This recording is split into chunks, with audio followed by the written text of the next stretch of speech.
My family accused my wife of stealing, which she didn't, at a family reunion. When the truth was out, they didn't even apologize, so I broke up with them. I, 34 May, never thought I'd be posting here, but I'm at my wit's end and could use some outside perspective. This is going to be long, so bear with me. Some background. I grew up in a small town with my parents and younger sister, Sarah, 31F. Our childhood was pretty normal on the surface, but there was always an undercurrent of tension.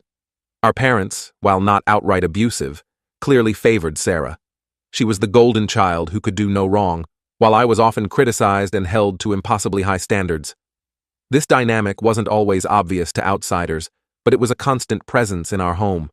I remember countless instances where Sarah's accomplishments were celebrated lavishly, while mine were barely acknowledged. For example, when I made the honor roll in high school, my parents' response was a tepid, "That's nice, honey." But when Sarah got a B+ on a difficult test, they threw her a party and bought her a new phone. This pattern repeated throughout our childhood and teenage years, slowly eroding my self-esteem and creating a rift between Sarah and me. After high school, I was eager to escape the suffocating atmosphere of our small town and my parents' constant comparisons. I moved to the city for college, throwing myself into my studies and part-time jobs. It was challenging, but for the first time, I felt like I could breathe. I was free to define myself on my own terms, without the shadow of Sarah's perceived perfection looming over me. I stayed in the city after graduating, building a successful career in marketing. It wasn't easy. I started at the bottom and worked my way up, often putting in 60-hour weeks. But the satisfaction of earning my own achievements, ones that couldn't be diminished by comparison to Sarah, made it all worthwhile. It was during this time that I met Emma, 32F. We connected instantly over our shared love of obscure indie bands and terrible B-movies. Emma was like a breath of fresh air, supportive, kind, and genuinely interested in me as a person. We dated for 3 years before getting married, and now we have a beautiful 2-year-old daughter, Lily. Meanwhile, Sarah stayed in our hometown. She married her high school sweetheart, Tom, right after graduation and had 3 kids in quick succession. From the outside, it looked like she was living the perfect small-town life that our parents had always envisioned. Our parents doted on Sarah's children, constantly talking about how amazing she was as a mother. They'd drive hours to attend every little league game and dance recital. In contrast, they've only visited us twice since Lily was born, despite living much closer to us than to Sarah. When they do visit, they constantly criticize our parenting choices. Everything from our decision to use cloth diapers to the fact that we're raising Lily bilingual. Emma is French-Canadian. This has caused a lot of tension over the years. Emma and I have tried to maintain a civil relationship with my family for Lily's sake, but it's been an uphill battle. We've had countless discussions about boundaries and respect, but it seems to go in one ear and out the other with my parents. Last month, our parents decided to throw a big family reunion at their house. They invited all the extended family, aunts, uncles, cousins, the works. Emma and I were hesitant to go, given our history, but we figured it would be good for Lily to see her cousins and other relatives. Plus, a small part of me hoped that maybe, just maybe, things would be different this time. The reunion started off okay. It was awkward, but we were managing. Emma and I stuck close together, making small talk with relatives we hadn't seen in years. Lily was having a blast playing with her cousins, which made the discomfort worthwhile. Then, on the second day, all hell broke loose. Our Aunt Linda, my mother's sister and a notoriously dramatic person, noticed that her expensive designer purse was missing from the guest room where she was staying. She immediately started making a scene, loudly accusing the outsiders of theft. It quickly became clear that by outsiders, she meant Emma and me, since we were the only ones who didn't live in town. I was shocked and hurt by the accusation. I tried to defend ourselves, explaining that we had no need or desire to steal from anyone. But Aunt Linda was adamant. She said she had seen me lurking near the guest rooms earlier that day, acting suspiciously. The truth was, I had been looking for a quiet place to change Lily's diaper away from the crowd, but of course, that sounded like a flimsy excuse to them. To my horror, my parents and Sarah didn't stand up for me. They stood there silently as Aunt Linda ranted, occasionally exchanging glances that seemed to say, "Well, it does make sense." Then Sarah chimed in, saying she had noticed that Emma and I seemed to be living beyond our means lately, with new clothes and gadgets. She implied that we might be having financial troubles and could have been tempted to steal. I was furious. We weren't living beyond our means at all. I had recently gotten a promotion and bonus at work, which allowed us to upgrade some things we'd been putting off for years. But Sarah had no way of knowing that because she never bothered to ask about my life. Our conversations, on the rare occasions we talked, were always about her kids or our parents. She hadn't shown genuine interest in my life in years. The situation escalated quickly. More relatives joined in, bringing up petty grievances from years ago. Someone mentioned that toys had gone missing at a previous family gathering we'd attended. Another person said they'd noticed Emma admiring the purse earlier. It felt like everyone was piling on, eager to finally put the black sheep of the family in his place. Emma was in tears, hurt and bewildered by the accusations. Lily was crying because of all the yelling, clinging to Emma's leg in confusion and fear. I felt like I was in some kind of nightmare. I tried to keep my cool and suggest we all calm down and look for the purse rationally, but no one was listening. My father, who had been quiet until then, finally spoke up, not to defend me, but to ask us to leave until things settled down. I couldn't believe it. My own father was kicking us out based on a baseless accusation. I looked at my mother, hoping she would say something, but she just avoided eye contact. The betrayal I felt in that moment was indescribable. We packed up our things in record time, with various relatives watching us like hawks to make sure we didn't take anything else. As we were leaving, Aunt Linda dramatically announced that she would be filing a police report. I told her to go ahead, knowing we had nothing to hide, but inside I was seething with anger and humiliation. The drive home was tense and quiet, broken only by Lily's occasional sniffles. Emma and I were both in shock, trying to process what had just happened. How had a family reunion turned into us being accused of theft and kicked out? How could my own family turn on us so quickly, with no evidence? It's been 2 weeks since then, and the situation has only gotten worse. Aunt Linda did file a police report, and we had to endure the humiliation of being questioned by local officers. They didn't find any evidence against us, of course, but the damage to our reputation was done. Word spreads fast in a small town, and I'm sure by now everyone has heard a distorted version of events painting us as the villains. My parents and Sarah haven't reached out once to apologize or even check on us. It's like we've ceased to exist for them. Meanwhile, flying monkeys from the family have been messaging us non-stop, alternating between guilt-tripping us to return the purse and apologize, and threatening us with legal action. It's exhausting and infuriating. Emma is devastated. She's always been insecure about not being fully accepted by my family, and this has confirmed her worst fears. She's talking about cutting off contact with all of them, and honestly, I'm tempted to agree. The thought of exposing Lily to this toxic dynamic makes me sick to my stomach. I'm hurt, angry, and confused. I don't know how to move forward from this. Part of me wants to fight to clear our names, to force my family to acknowledge how badly they've treated us. But another part just wants to walk away from this toxic family dynamic for good. I keep replaying everything in my mind, wondering if there were signs I missed, or if this betrayal was always inevitable. The hardest part is realizing that the family I thought I had, the one I've been trying to please my entire life, doesn't actually exist. They've shown their true colors and it's ugly. I'm grieving for the relationships I thought we had, even as I'm angry at myself for not seeing the truth sooner. So, Reddit, what do I do now?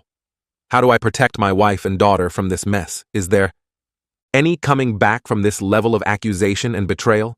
Should I even want to? How do I start to heal from this and move forward? Any advice or similar experiences would be greatly appreciated.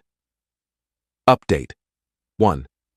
Thank you all for your supportive comments and advice on my original post. The outpouring of kindness from strangers on the internet has been overwhelming and deeply appreciated. A lot has happened in the past week, so I wanted to give you an update. First, some good news. The missing purse was found.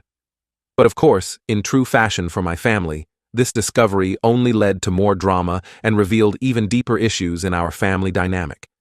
It turns out that my 7-year-old nephew, Sarah's oldest son, had taken the purse. He apparently thought it would be funny to hide it and watch everyone search for it. When things escalated and he realized how serious the situation had become, he got scared and kept quiet. I can't really blame him. He's just a kid who made a mistake and then got in over his head. The truth came out when Sarah was cleaning his room and found the purse stuffed in the back of his closet. According to Sarah, he broke down crying and confessed everything.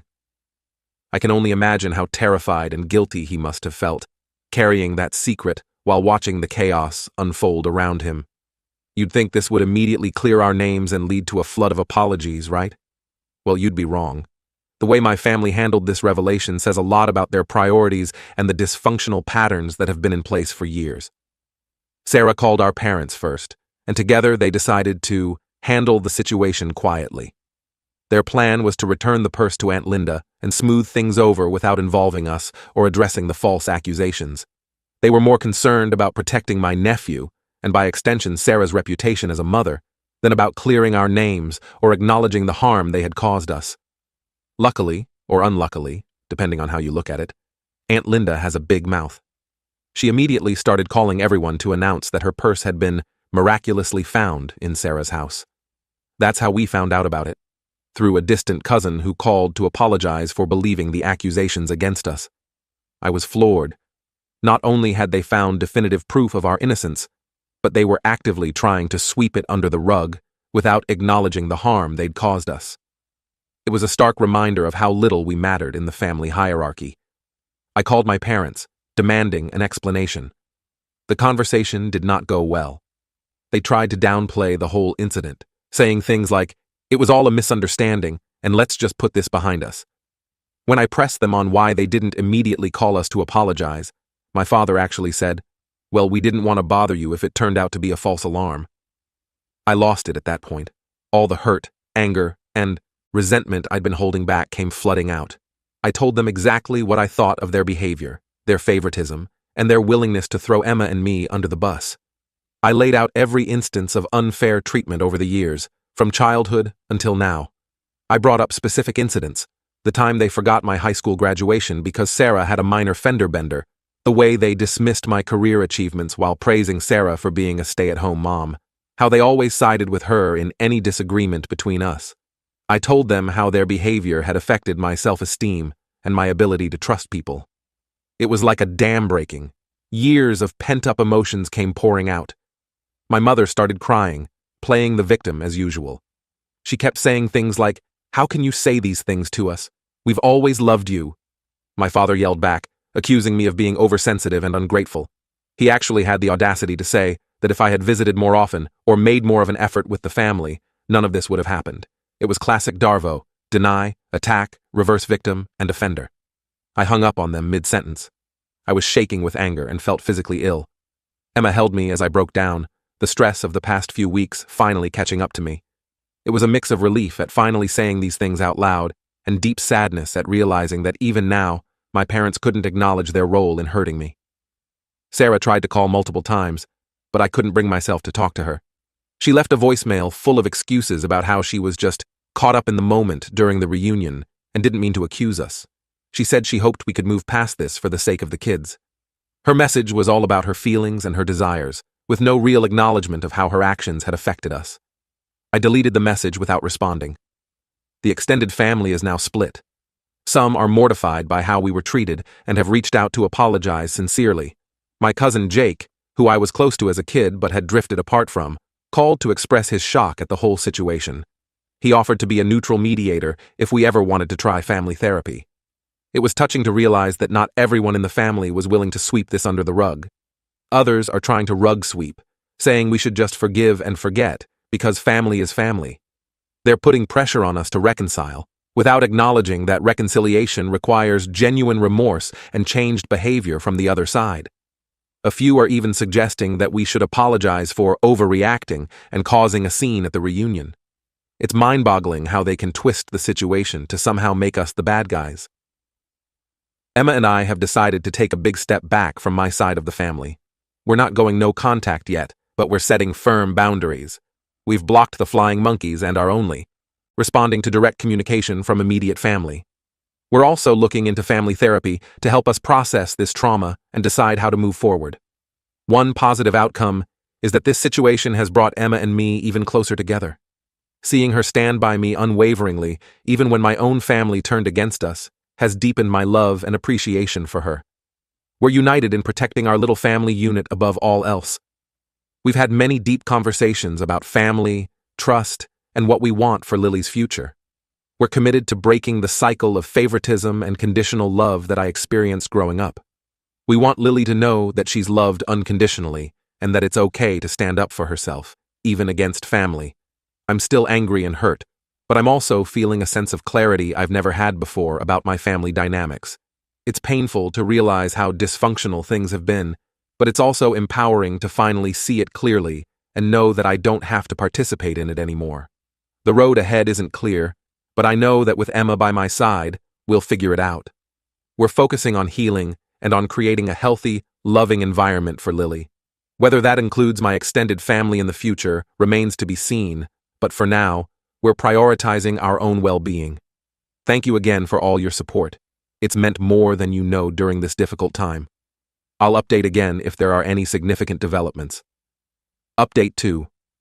It's been about a month since my last update, and I wanted to share some final thoughts on this whole ordeal. A lot has happened, and we've done a lot of processing and decision-making. First, thank you all again for your unwavering support and advice. It's been incredibly helpful to have an outside perspective during this challenging time. Your comments have often provided clarity when I felt lost in the fog of family drama. After much discussion and soul-searching, Emma and I have made the difficult decision to go low contact with my family for the foreseeable future. We're not cutting them off entirely, but we're drastically reducing our interactions and setting very firm boundaries.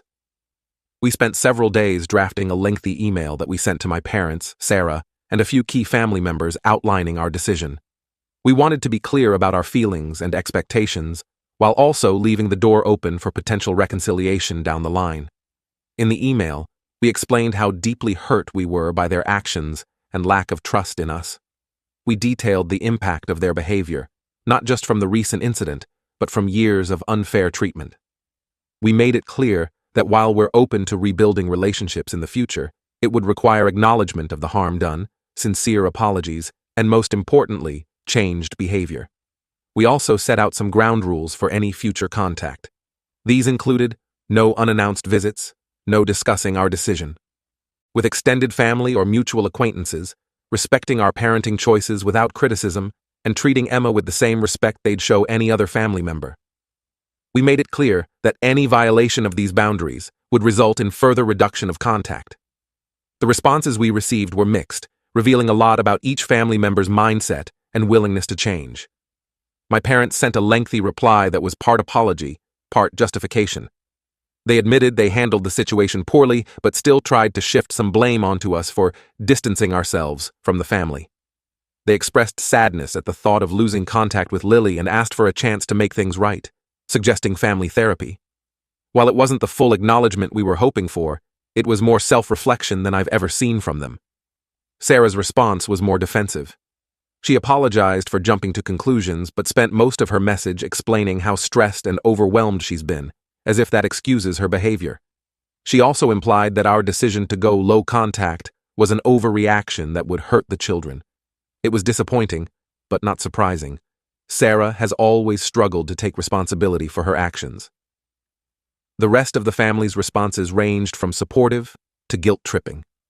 Some respected our decision and promised to do better, while others accused us of tearing the family apart over a simple misunderstanding. My Aunt Linda, whose purse started this whole mess, sent a terse message saying she had nothing to apologize for and that we were being overly sensitive. We haven't responded to any of these messages yet. We're taking time to process everything and decide how we want to move forward. The family therapy suggestion is on the table, but we're not rushing into anything. We've agreed that if we do pursue therapy, it will be with a neutral third party, not someone connected to the family or the small town they live in. On a more positive note, this situation has led to some unexpected personal growth. I've started individual therapy to work through my childhood issues and the complex emotions this incident has brought up. It's been eye-opening to examine the patterns of behavior I've accepted as normal for so long. I'm learning to set healthier boundaries and to validate my own feelings without needing approval from others. Emma has been my rock through all of this. Her unwavering support has made me appreciate her more than ever. We've had many deep conversations about family, trust, and our values. It's strengthened our bond and clarified our priorities as a couple and as parents. Speaking of parenting, we've put a lot of thought into how we want to raise Lily in light of all this. We're committed to breaking the cycle of favoritism and conditional love that I experienced growing up. We want her to know that she's loved unconditionally, and that it's okay to stand up for herself, even against family. We're also focusing on teaching her about healthy relationships and boundaries from an early age. We've been pleasantly surprised by the support we've received from friends and colleagues. When we finally shared what had happened, many stepped up to offer emotional support, childcare help, and even legal advice. It's been a powerful reminder that family isn't just about blood relations. We're grateful for this chosen family that has rallied around us. As for the extended family, the dust has mostly settled. My aunt eventually offered a reluctant apology, more focused on how embarrassed she was than on the harm she caused. We accepted it politely, but distantly.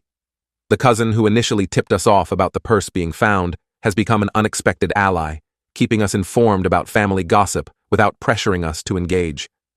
Interestingly, this incident has caused some other family members to reflect on their own experiences. My cousin Jake reached out to share some of his own struggles with family dynamics that he'd never felt able to express before. It's sad to realize how many of us were suffering in silence, but there's also hope in the possibility of supporting each other and breaking these toxic cycles. Looking ahead, we're cautiously optimistic. While the pain of this betrayal is still fresh, we're focusing on healing and moving forward. We're planning a small vacation, just the three of us, to reset and make some happy memories after all this stress. We're also looking into moving to a new neighborhood, partly for a fresh start and partly to be closer to Emma's job. We know there will likely be more drama when we skip the next family gathering or holiday, but we feel prepared to handle it. We've role-played potential scenarios and prepared responses to common guilt trips or manipulations.